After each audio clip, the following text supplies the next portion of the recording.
നമസ്കാരം. Inner vision ഹബ്ബിലേക്ക് ഏവർക്കും സ്വാഗതം. നമ്മളെപ്പോഴും സംസാരിക്കുന്ന ഒരു വിഷയമാണ് ലോ ഓഫ് അട്രാക്ഷൻ അഥവാ ആകർഷണ നിയമം എന്നുള്ളത്. ഇത് വെറുതെ കുറച്ച് വാക്കുകൾ ഉരുവിട്ട് സ്വപ്നം നേടുന്ന ഒരു മാജിക്കൊന്നുമല്ല, മറിച്ച് നമ്മുടെ ചിന്തകളെയും വികാരങ്ങളെയും ലക്ഷ്യബോധത്തോടെ നയിച്ച് ജീവിതത്തിലേക്ക് നല്ല കാര്യങ്ങളെ ആകർഷിക്കുന്ന ഒരു ജീവിത ശൈലിയാണ്. പക്ഷേ എപ്പോഴും ഇത് പറയുമ്പോൾ നമുക്ക് എല്ലാവർക്കും ഡൗട്ടാണ്, ഇത് എങ്ങനെയാണ് കിട്ടുന്നത്, ശരിക്കും വർക്കാകുമോ എന്ന് സംശയിക്കുന്നവർക്കായിട്ട് കുറച്ച് സെലിബ്രിറ്റീസിനെ ഇനി വരുന്ന എപ്പിസോഡുകളിൽ കുറച്ച് സെലിബ്രിറ്റീസിൻ്റെ എക്സാമ്പിൾ പറയാനാണ് ഉദ്ദേശിക്കുന്നത്. ആദ്യമായിട്ട് നമ്മുടെ ഏറ്റവും പ്രിയങ്കരിയായ നമ്മുടെ സെലിബ്രിറ്റി പേളി മാണി. പേളിയുടെ ജീവിതം ശ്രദ്ധിച്ചാൽ പലപ്പോഴും നമുക്ക് മനസ്സിലാവും, അവരുടെ ഓരോ വീഡിയോയിലും ആകർഷണ നിയമം എങ്ങനെയാണ് ഉപയോഗിച്ചതെന്ന് പറഞ്ഞു തരുന്നുണ്ട്.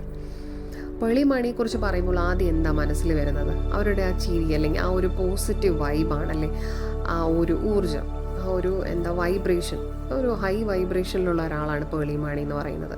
അപ്പോൾ മാനിഫെസ്റ്റേഷനിലെ ഏറ്റവും പ്രധാന ഘടകം നിങ്ങൾ എന്താണ് ആഗ്രഹിക്കുന്നത് അതിന് തുല്യമായ ഒരു ഉയർന്ന വൈബ്രേഷൻ നിങ്ങൾ പുറത്തു വിടുക എന്നുള്ളതാണ്. അപ്പോൾ നമ്മുടെ ആ വൈബ്രേഷൻ അനുസരിച്ചുള്ള കാര്യങ്ങളായിരിക്കും നമ്മളിലേക്ക് അട്രാക്റ്റ് ചെയ്യപ്പെടുന്നത്. നിങ്ങളെപ്പോഴും സന്തോഷത്തോടെയും ഗ്രാറ്റിറ്റ്യൂഡോടുകൂടിയും ഇരുന്നാൽ, നന്ദിയോടെയും ഇരുന്നാൽ നമുക്ക് അതുപോലത്തെ കാര്യങ്ങൾ നമ്മളിലേക്ക് ആകർഷിക്കപ്പെടുകയാണ് ചെയ്യുന്നത്. പേളി എപ്പോഴും സന്തോഷത്തോടെയും ഊർജ്ജസ്വലതയോടെയാണ് ഇരിക്കുന്നത് അല്ലേ. പക്ഷേ അവരുടെ ജീവിതത്തിൽ വിഷമമുള്ള സമയങ്ങളുണ്ടായിരിക്കാം. പക്ഷേ നമ്മുടെ മുന്നിൽ, അല്ലെങ്കിൽ ക്യാമറയുടെ മുന്നിൽ, അവരുടെ സോഷ്യൽ മീഡിയയിൽ അവർ പ്രസരിപ്പിക്കുന്നത് ആ നല്ല ഒരു ഊർജ്ജമാണ്, ആ ഒരു പോസിറ്റീവ് വൈബാണ് അവർ നമുക്ക് തരുന്നത്. അവരുടെ കരിയറിൽ, അവരുടെ സുഹൃത്ത് ബന്ധങ്ങളിൽ, കുടുംബജീവിതത്തിൽ എല്ലാത്തിലും വലിയ വിജയങ്ങൾ കൊണ്ടുവരാൻ ആ ഒരു വൈബ്രേഷൻ അവരെ സഹായിച്ചിട്ടുണ്ട്. നിങ്ങൾ ഓർക്കേണ്ട കുറച്ച് കാര്യങ്ങളുണ്ട്. നിങ്ങളുടെ ചുറ്റുമുള്ള കാര്യങ്ങളെക്കുറിച്ച് പരാതി പറയുന്നതിന് പകരം നിങ്ങൾ ആഗ്രഹിക്കുന്ന കാര്യങ്ങൾ ഇപ്പോൾ തന്നെ ലഭിച്ചതുപോലെ സന്തോഷിക്കുകയും നന്ദിയുള്ളവരായിരിക്കുകയും ചെയ്യുക. പേളി മാണിയുടെയും ശ്രീനിഷിൻ്റെയും ലൈഫ് എടുത്താൽ നമുക്കറിയാം. ബിഗ് ബോസ് മലയാളം സീസൺ 1 പറ്റി ഓർക്കുന്നുണ്ടായിരിക്കും അല്ലേ. ഒരു റിയാലിറ്റി ഷോയിൽ വെച്ചാണ് പേളിയും ശ്രീനിഷും കണ്ടുമുട്ടുന്നതും പ്രണയത്തിലാകുന്നതും വിവാഹം കഴിക്കുന്നതും. നമ്മൾ മാനിഫെസ്റ്റ് ചെയ്യുമ്പോൾ എന്താണ് നമുക്ക് വേണ്ടതെന്ന് വ്യക്തമായൊരു ചിത്രം മനസ്സിലുണ്ടാകണം. പേളിയുടെയും ശ്രീനിഷിൻ്റെയും കാര്യത്തിലായാലും അവർ തമ്മിലുള്ള ആഴമായ ബന്ധം വളരെ പെട്ടെന്ന് തന്നെ അവർ തിരിച്ചറിഞ്ഞു. അവിടെ അവർ കളിച്ചൊരു ഗെയിം ആയിരുന്നില്ല ബിഗ് ബോസിനുള്ളിൽ, മറിച്ച് ഒരു ജീവിത പങ്കാളിയെക്കുറിച്ചുള്ള അവരുടെ ഒരു ആഗ്രഹമാണ് അവരവിടെ മാനിഫെസ്റ്റ് ചെയ്തത്. പേളി ഏതോ ഒരു വീഡിയോയിൽ പറഞ്ഞിട്ടുണ്ട്, ബിഗ് ബോസിനുള്ളിൽ അവർ രണ്ടുപേരും കൈ കോർത്ത് പിടിച്ചു ഭാവി ജീവിതം, അവരുടെ ലൈഫ് എങ്ങനെയായിരിക്കണം എന്നവർ വിഷ്വലൈസ് ചെയ്യുമായിരുന്നു കണ്ണടച്ച്. ആ ഒരു ലൈഫിലൂടെയാണ് അവരിപ്പോൾ പോയിക്കൊണ്ടിരിക്കുന്നത് എന്ന് പേളി പറഞ്ഞിട്ടുണ്ട്.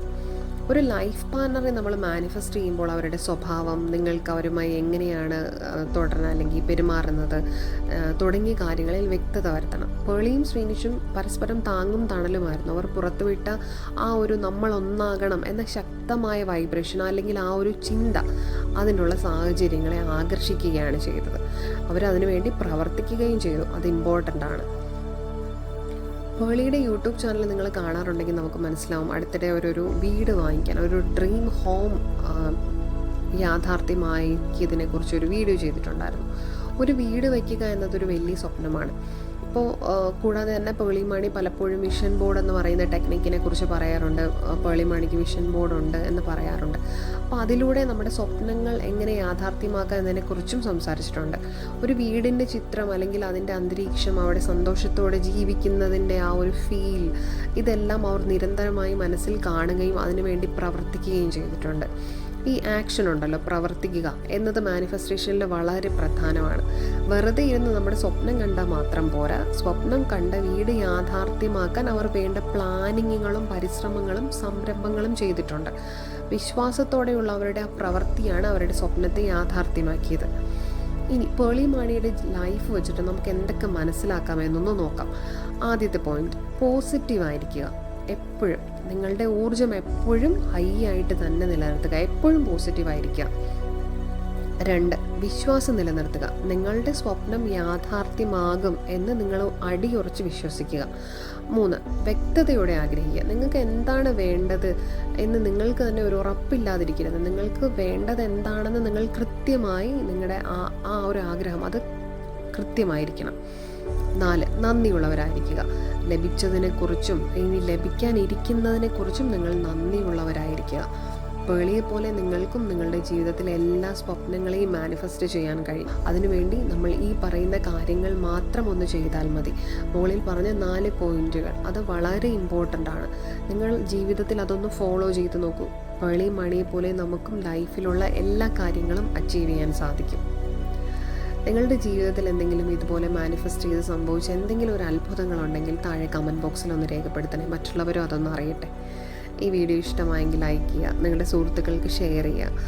കൂടുതൽ ഇന്നോവേഷൻ ടിപ്സുകൾക്കായി നമ്മുടെ ചാനൽ ഒന്ന് സബ്സ്ക്രൈബ് ചെയ്യുക. അടുത്ത വീഡിയോയിൽ കാണാം. അതുവരെ നന്ദി.